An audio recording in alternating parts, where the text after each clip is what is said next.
Hello everyone, welcome to my YouTube channel let's study साथ साथ।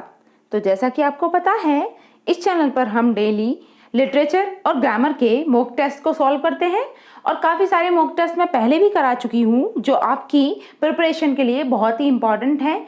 अगर आपने उन वीडियोस को नहीं देखा है तो इस चैनल पर जाकर देख सकते हैं।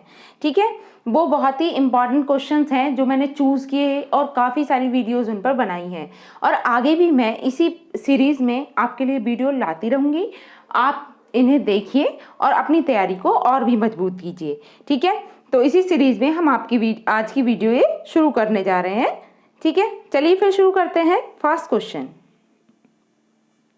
Yes, first question is among the following which does not consist of the lines of iambic pentameter without rhyming।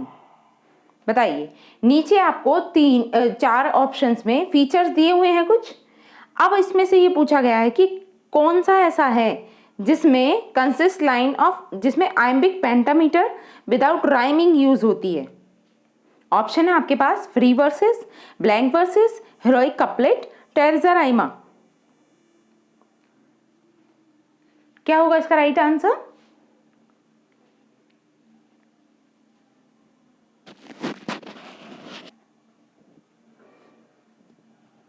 देखिए, अगर हम ब्लैंक वर्स की बात करें तो ब्लैंक वर्स क्या है? वर्स विदाउट राइम, है ना। ब्लैंक वर्स क्या है?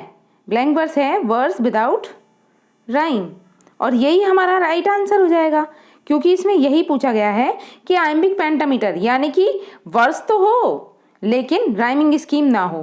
तो without rhyme, verse without rhyme क्या होता है? इसे ही हम क्या कहते हैं? ब्लैंक वर्स बोलते हैं। ओके, अगर हम अगला देखिए, इसलिए इसका राइट आंसर हो जाएगा ऑप्शन नंबर बी। अगर हम और दूसरे जो ऑप्शन हैं उनके बारे में चर्चा करें तो फ्री वर्स का मतलब क्या होता है? फिर देखिए, ब्लैंक वर्स क्या हो गया?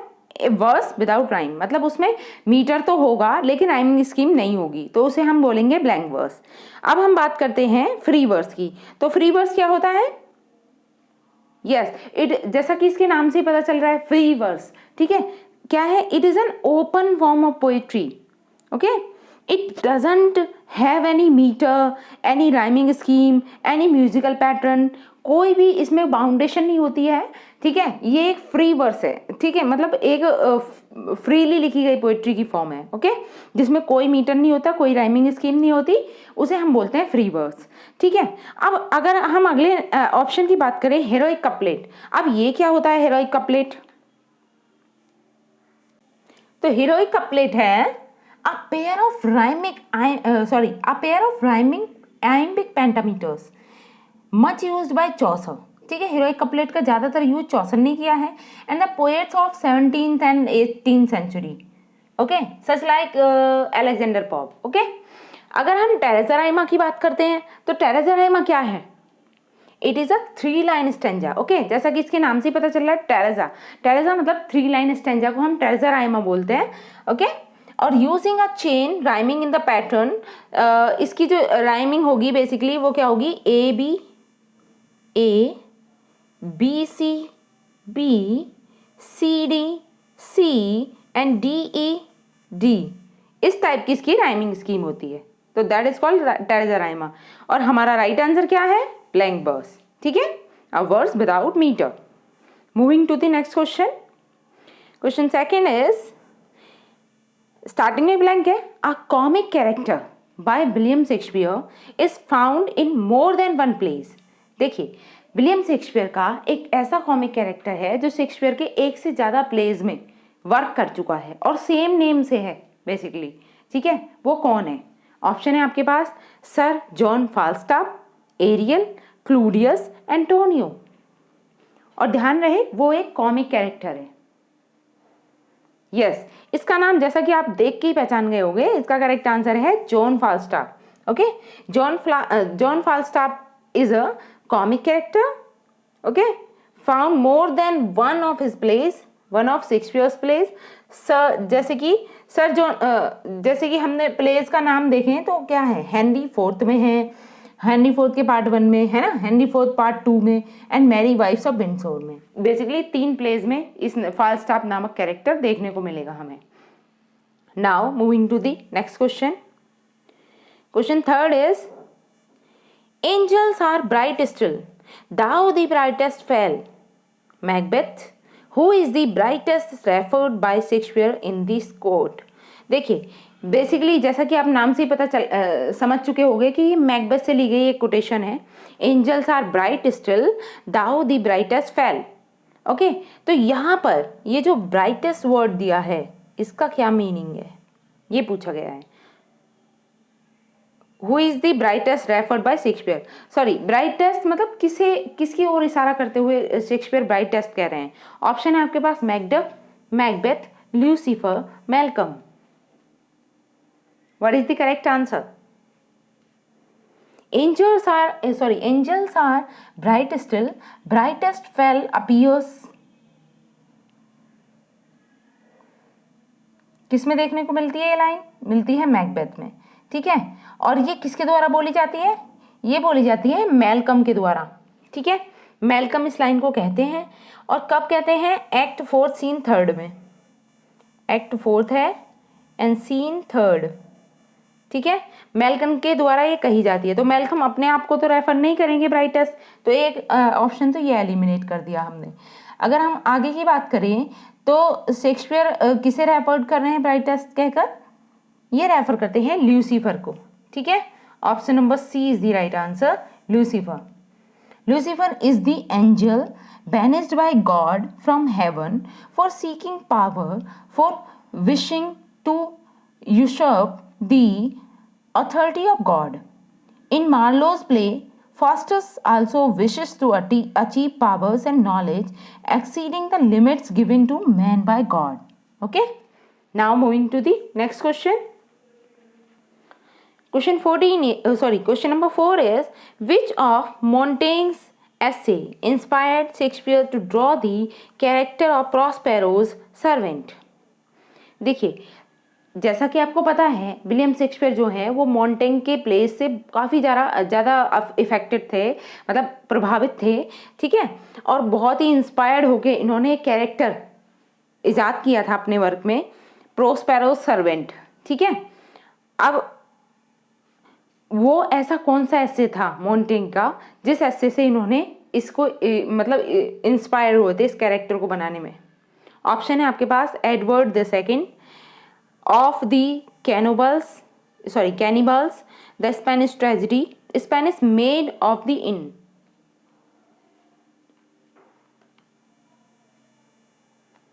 क्या होगा इसका राइट आंसर?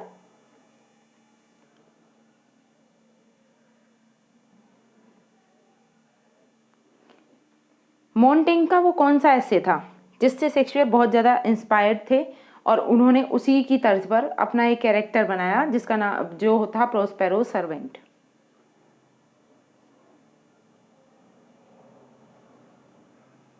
यस, उस एस्से का नाम है ऑफ द कैनिबल्स. ठीक है, Shakespeare to draw the character Prospero in servants is servant to inspire Montaigne's essay of the cannibals. ठीक है, प्रोस्पेरो सर्वेंट, कैनिबल्स. सर्वेंट का नाम क्या है यहाँ पे?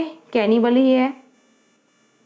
ठीक है, cannibals is the character of Shakespeare's famous play Tempest. ठीक है, टेम्पेस्ट में प्रोस्पेरो नाम का एक मेन कैरेक्टर है और उसी के सर्वेंट का नाम क्या है? कैनिबल्स.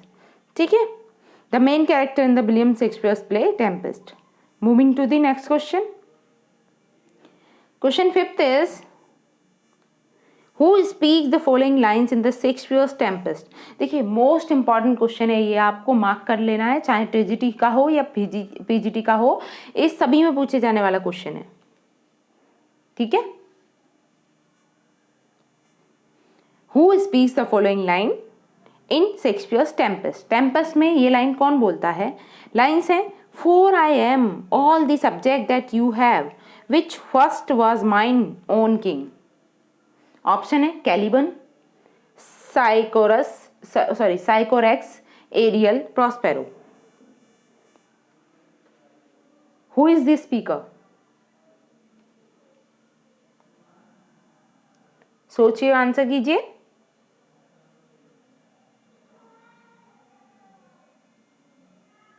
क्या हो सकता है इसका राइट आंसर? देखिए ये कहा गया था कैलिबन के द्वारा, ठीक है। अगर हम टेम्पेस्ट की बात करें तो टेम्पेस्ट कब लिखी जाती है? इसे माना जाता है कि 1610 से 1611 के बीच में ये लिखी गई थी, ठीक है, जिसका नाम था द टेम्पेस्ट। और इसमें ये जो स्पीच है, for I am all the subject that you have which first was mine on king, तो ये कहा है कैलिबन ने, ठीक है। और टेम्पेस्ट क्या है? इट इज़ इसका जॉनर कहा जाए टेम्पेस्ट का तो ये है ड्रामेटिक रोमांस, ठीक है। The given speech is spoken by Caliban and Caliban a savage monster figure in servant of Prospero is an exchange between Prospero and Caliban, okay. तो अगर हम इसकी बात करें कि ये लाइन कब बोलता है वो, तो ये बोलता है एक्ट फर्स्ट सीन सेकंड में, ये भी ध्यान रखना है आपको, सीन सेकंड, ओके। अगर लाइन भी पूछ ले तो लाइन 320।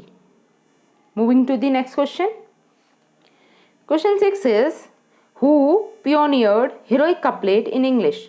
बताइए इंग्लिश में सबसे पहले ये कह लीजिए कि हीरोइक कपलेट का जन्मदाता कौन था। ऑप्शन है Geoffrey Chaucer, William Langland, John Dryden और जॉन मिल्टन। इसका आंसर तो मैं पहले ही कर चुकी हूँ, अगर आपने वीडियो को ध्यान से सुना है तो आप इसका आंसर इजीली कर पाओगे। पहले ही क्वेश्चन में मैंने बताया था हीरोइक कपलेट किसने ज़्यादा यूज की है।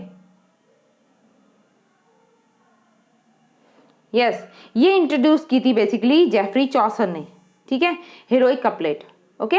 The verse form heroic couplet was introduce into English poetry by Geoffrey Chaucer in the Legend of Good Woman and the most of the Canterbury Tales from the age of John Dryden through that of Samuel Johnson, the age of John Dryden through that of Samuel Johnson. Okay, the heroic couplet was the predominant English measure for all the poetic kinds.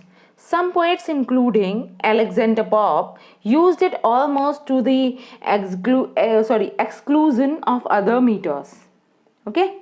जैसा कि अगर हम Jeffrey Chaucer के बारे में बात करें कि इनका राइटिंग स्टाइल क्या था, ये 7 लाइन स्टेंजा यूज करते थे, ठीक है। Now moving to the next question. Question 7 is the poetry of Wordsworth and Coleridge was notably influenced by. देखिए वर्ड्सवर्थ की और कॉलेज की जो पोइट्री थी वो किससे इन्फ्लुएंस थी। ऑप्शन है आपके पास Napoleonic wars, Glorious Revolution, French Revolution, poor laws. तो किससे ज़्यादा इन्फ्लुएंस थी। जैसा कि इन्होंने कोलैबोरेशन में भी काम किया है वर्ड्सवर्थ और कॉलेज ने, और इनका मोस्ट फेमस वर्क कौन सा है, दोनों ने जो कंबाइन वर्क किया है वो है लिरिकल बैलड।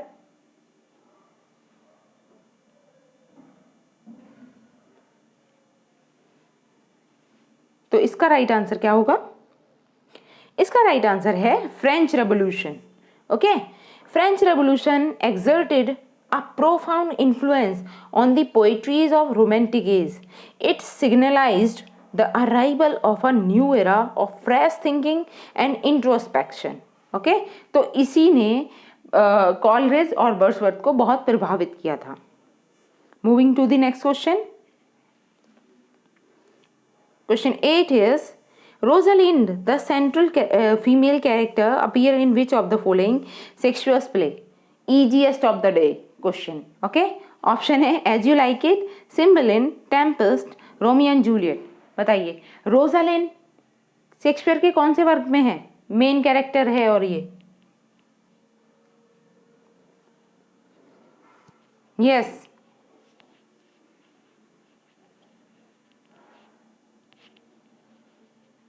जो रोजालिंड नाम का कैरेक्टर है वो एज यू लाइक इट में देखने के लिए मिलता है, ठीक है। Option number A is the correct answer. Rosalind the central female character appear in As you like It by William Shakespeare. She is the daughter of the Venice duke. Okay, Rosalind कौन थी? जिस Duke को Venice कर दिया जाता है, जो जंगल में रह रहा होता है, उसकी डॉटर थी। Rosalind and Celia are the friends and Rosalind is in disguise of a young man Ganymede, and Celia is in the disguise of Eliana. Moving to the next question. Question 9 is which romantic poet coined the famous phrase spots of time? किस romantic poet ने इस phrase को coin किया है? Phrase है spots of time. Options हैं John Keats, William Wordsworth, ST. College, Lord Byron.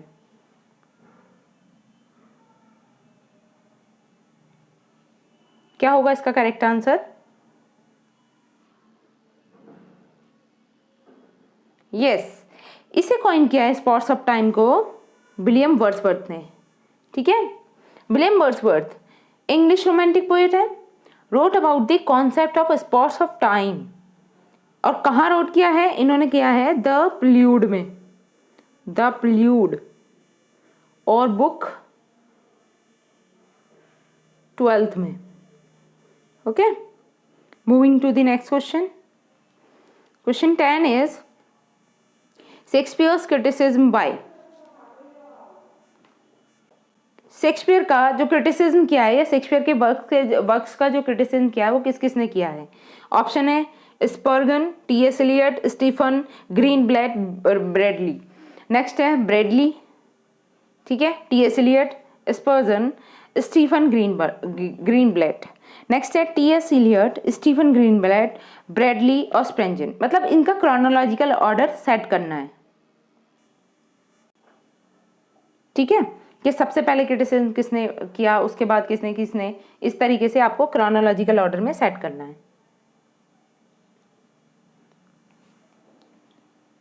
क्या होगा इसका राइट आंसर?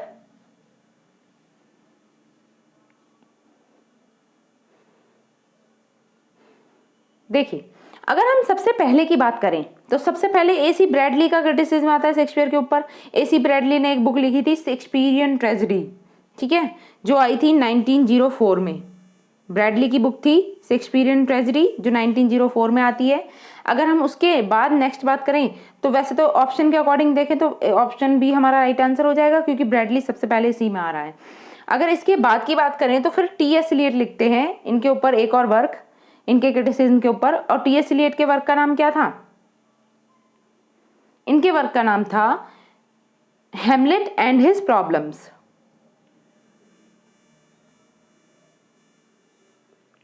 ओके, 1919 में आता है और वर्क का नाम था Hamlet and his problems. Okay, जैसा कि ब्रैडली का मैंने बताया शेक्सपियरियन ट्रेजेडी, टी.एस. एलियट ने लिखा था हेमलेट एंड हिज प्रॉब्लम्स 1919। उसके बाद कैरोलिन, ठीक है, स्प्रेंगल जो लिखा हुआ है कैरोलिन स्प्रेंगल, और इनका वर्क आता है शेक्सपियर्स इमेजरी 1935। ओके, नेक्स्ट आता है स्टीफन ग्रीनब्लेट। स्टीफन ग्रीनब्लेट ने जो वर्क लिखा उसका नाम है on politics of culture and the interpretation of Shakespeare. Okay, ये आता है 1987 में। ठीक है, कैरोलिन स्पेंजन का जो वर्क था शेक्सपियरियन इमेजरी वो आता है 1935 में।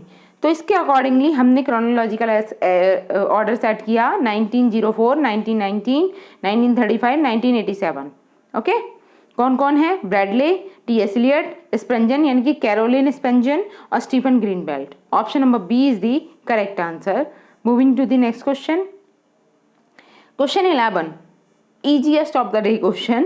The first folio of Shakespeare's play appear in. बताइए शेक्सपियर के प्लेज का फर्स्ट फोलियो कब अपीयर होता है? Very easy question. ये क्वेश्चन तो ऑलमोस्ट सभी को पता होता है। ठीक है, आपको तो इनफैक्ट ये भी पता होगा कि किसने पब्लिश किया था। ये पब्लिश हुआ था 1623 में और किसने पब्लिश किया? हेमिंज एंड कॉन्डेल के द्वारा। ठीक है, जो उनके को एक्टर हुआ करते थे स्टार्टिंग में विलियम शेक्सपियर के। ठीक है, विलियम शेक्सपियर्स प्ले, और ये पब्लिश होता है 1623 में। अब ये मतलब शेक्सपियर की डेथ के लगभग 7 साल के बाद, और इसमें लगभग 36 प्लेज को पब्लिश किया गया था फर्स्ट फोलियो में हेमिंज एंड कॉन्डेल के द्वारा। एक ऐसा प्ले भी था जो इसमें पब्लिश नहीं हुआ था। जैसे शेक्सपियर के 37 प्लेज माने जाते हैं जो मेन हैं, हालांकि इससे ज़्यादा भी हैं लेकिन उन्हें कंसीडर नहीं किया जाता है। ठीक है, तो अब शेक्सपियर के प्लेज जो 37 है, 37 में से इसमें जो पब्लिश हुए वो केवल 36 थे। अब ऐसा एक कौन सा प्ले था जो इसमें पब्लिश नहीं हुआ, वो अक्सर पूछ लिया जाता है, उसका नाम है पेरिक्लीज। ठीक है, ये भी आपको ध्यान रखना है। Moving to the next question. Sorry, AC Bradley Shakespeare tragedy. देखिए अभी हमने पीछे इसके बारे में चर्चा की थी, कब आई थी? 1904 में आई थी, है ना? तो उससे तो हमने क्रोनोलॉजिकल ऑर्डर सेट किया था। AC ब्रैडली का जो क्रिटिसिज्म है शेक्सपियर्स ट्रेजेडी, ये कब पब्लिश होता है? 1904 में पब्लिश होता है, ठीक है। और इसमें आपसे एक चीज और पूछी जा सकती है, वो क्या है कि AC ब्रैडली यानी कि AC की फुल फॉर्म क्या है? तो AC मतलब A से है एंड्रयू, ठीक है, C से है सेसिल, सेसिल ब्रैडले, ठीक है। ब्रैडली की तो जैसे स्पेल लिखी हुई है, ये है इसकी फुल फॉर्म AC ब्रैडली की, ये भी ध्यान रखना है, इंपॉर्टेंट क्वेश्चन है। एंड्रयू सेसिल ब्रैडले, ठीक है। और इनका अगर लाइफ स्पैन माना जाए तो वो है 1851 से कब तक? 1935 तक, ओके। और ये एक English literary scholar, best remembered for his work on Shakespeare, ठीक है। सबसे ज़्यादा इन्हें याद किया जाता है शेक्सपियर के ऊपर इनके लिखे गए वर्क्स के कारण, ठीक है। इनके दो मेजर वर्क हैं शेक्सपियर के को लेकर। मेजर वर्क एक तो है शेक्सपियरियन ट्रेजेडी जो 1904 में आई है, और उसके बाद अगर दूसरे वर्क की बात करें जो बहुत ज़्यादा फेमस है वो है ऑक्सफोर्ड लिटरेचर्स ऑन पोइट्री, ये आता है 1909 में, okay. Now moving to the next question. Question 13 is, after Shakespeare made debut as a London playwright, he was described as an upstart crow by, ये भी इजी है, बताइए शेक्सपियर को किसने अपस्टार्ट क्रो कहकर बुलाया था?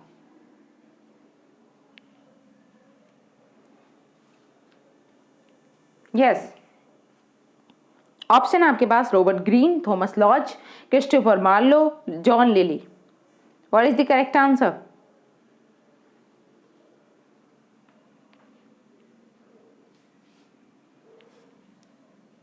यस, ये कहते हैं रॉबर्ट ग्रीन, ठीक है। कब क्या कहा था? 1592 में, okay. Moving to the next question. Question 14 is, Santiago is a character described by, बताइए सैंटियागो नामक कैरेक्टर किसने डिस्क्राइब किया है और कौन से वर्क में डिस्क्राइब किया है, ये भी आपको बताना है। ऑप्शंस हैं O Henry, Hemingway, Ruskin Bond, none of the above. क्या होगा इसका राइट आंसर? सैंटियागो जो बहुत ही फेमस वर्क है और बहुत प्रसिद्ध हुआ था ये अपने मतलब नेचर को लेकर, ठीक है। सैंटियागो नामक कैरेक्टर क्या है? ये लगभग 80+ एज का एक बुजुर्ग व्यक्ति होता है और ये फिशरमैन होता है, ठीक है। तो ये जो डिस्क्राइब किया है वो किसने किया है? हेमिंगवे ने, ओके। हेमिंगवे का एक बहुत ही फेमस वर्क है जिसका नाम है the old man and the sea, ठीक है। ये हेमिंगवे का बहुत ही फेमस वर्क है, इसमें ही ये सैंटियागो नामक कैरेक्टर देखने को मिलता है। और ये नॉवल अगर हम माने तो कब पब्लिश हुआ था? ये पब्लिश होता है 1952 में। The novel is a story of Cuban fisherman Santiago who fails to catch fish for 84 days, ठीक है। Now moving to the next question. Question 15, which of the following critics preferred Shakespeare's comedy to his tragedy, बताइए कौन critics हैं जो prefer करते हैं Shakespeare's comedy to his tragedy? Option है doctor Johnson, Addison, Dryden या Pope. What is the correct answer? सोचिए, answer कीजिए। यस, ये थे डॉक्टर सैमुअल जॉनसन, ठीक है। Samuel Johnson was an English writer who made lasting contribution to English literature as a poet, playwright, essayist, moralist, literary critic, and biographer, editor, or lexicographer. Okay, he preferred Shakespeare's comedy to his tragedy. Now moving to the next question. Question 16 is, which of the following is not written by Shakespeare? इनमें से Shakespeare का work कौन सा नहीं है? Option है आपके पास Titus Andronicus, Pericles, Love's Triumph through Callipolis and a lover's complaint. तो इसमें से शेक्सपियर का वर्क कौन सा नहीं है?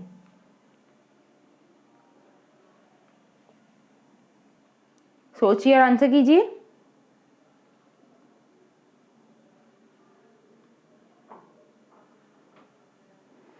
यस, शेक्सपियर का जो वर्क नहीं है वो ये है, Love's Triumph through the कोलाइपोलिस।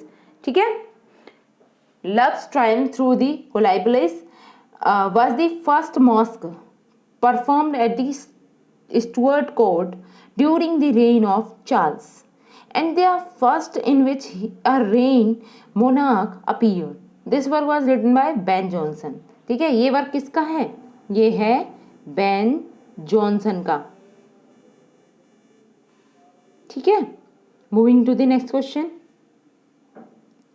Question 17 is Which play of Shakespeare has a character named Banquo?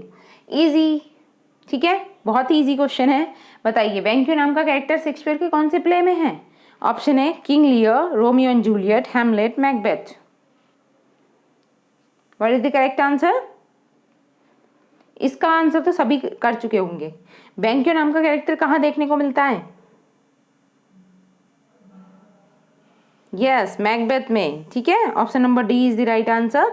Macbeth is a famous tragedy by William Shakespeare. It was written in 1605 to 1606 and published in 1623, जो first folio आया था Shakespeare का उसमें। Okay, Banquo was the thane of Loch, ये भी ध्यान रखना है, Lochaber and in the play Macbeth. Moving to the next question. Question 18 is Which of the following plays begin with the line If music be the food of love, play on? बताइए कौन सा play है जो इस line से शुरू होता है? ऑप्शन है the Tempest, Twelfth Night, Romeo and Juliet, As you like It. Very easy question. कौन सा प्ले है? Twelfth night.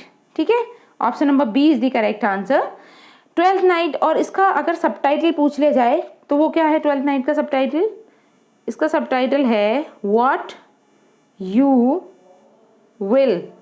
ओके, ये इसका सबटाइटल है ट्वेल्थ नाइट का।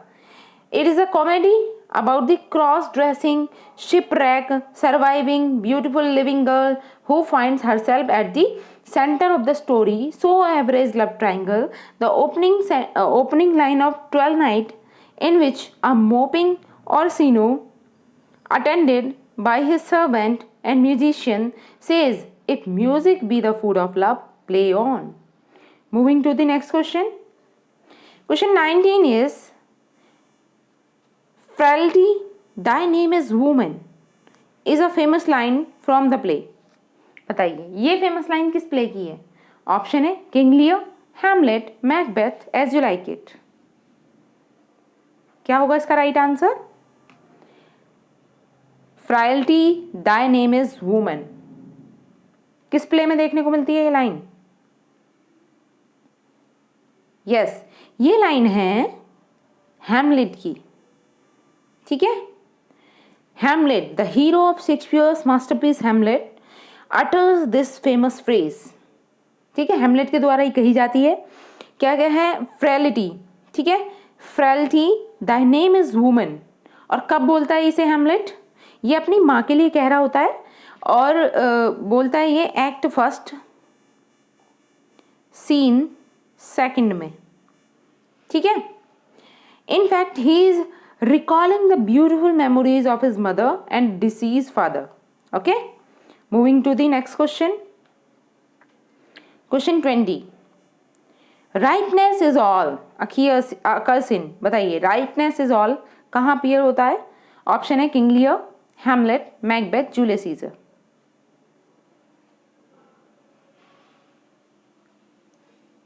यस, ये जो फ्रेज है ना वो हमें देखने को मिलती है किंग लियर में। Okay, rightness is all, rightness is all occur in king lear, act fifth scene second, act fifth and scene है हमारे पास सेकेंड इसका। Okay, written by William Shakespeare, Edgar said these lines to Gloucester's. Okay, तो आज के लिए हमारे पास इतने ही क्वेश्चंस थे। आई होप मेरी ये वीडियो आपको अच्छी लगी होगी, और अगर मेरी वीडियो अच्छी लगी है तो प्लीज़ इसे लाइक करें, शेयर करें, स्प्रेड करें, दूसरों तक इसे पहुंचाएं, और आप भी ज़्यादा से ज़्यादा फ़ायदा उठाएं। ठीक है, आपको क्या करना है, मॉक टेस्ट की तरह इसे देना है, अपने क्वेश्चंस के आंसर्स खुद नोट डाउन करने हैं, अपना इवेल्युएशन करना है लास्ट में, आपके कितने क्वेश्चन सॉल्व हो पा रहे हैं, और जो करेक्ट नहीं हो रहा है उसे याद कर लेना है। ओके, और अगर आप मुझे इंस्टाग्राम पे फॉलो करना चाहते हैं तो ये मेरी इंस्टाग्राम आईडी है जो यहाँ पे नोट की गई है, लेट्स स्टडी 77813। ठीक है, इंस्टाग्राम आईडी, आप चाहो तो इस पे भी फॉलो कर सकते हो। ओके, तब तक के लिए thanks for watching, keep learning and keep supporting me.